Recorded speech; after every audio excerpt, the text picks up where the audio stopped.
Bismillahirrahmanirrahim. Assalamu alaikum, my dear little friends. How are you all today? I hope you're feeling fantastic.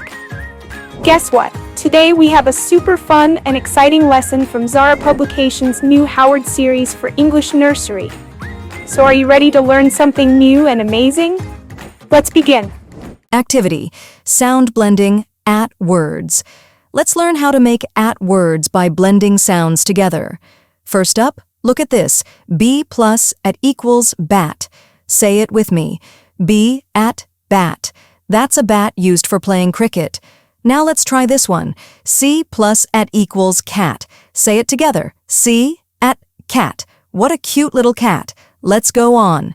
F plus at equals fat. Deaf at fat. That's a big, strong man. Next, H plus at equals hat. H at hat. Do you like wearing hats? Here's another one. R plus at equals rat.r at rat. Uh-oh, there's a little rat waving hello. Last one, M plus at equals mat. M at mat. You can sit or stand on a mat. Yay! You just learned 6 new words using the at sound. Let's say them all together. Bat, cat, fat, hat, rat, mat. Great job, little learners.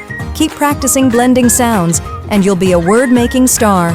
Next time, we'll discover another fun activity. See you soon. Bye-bye.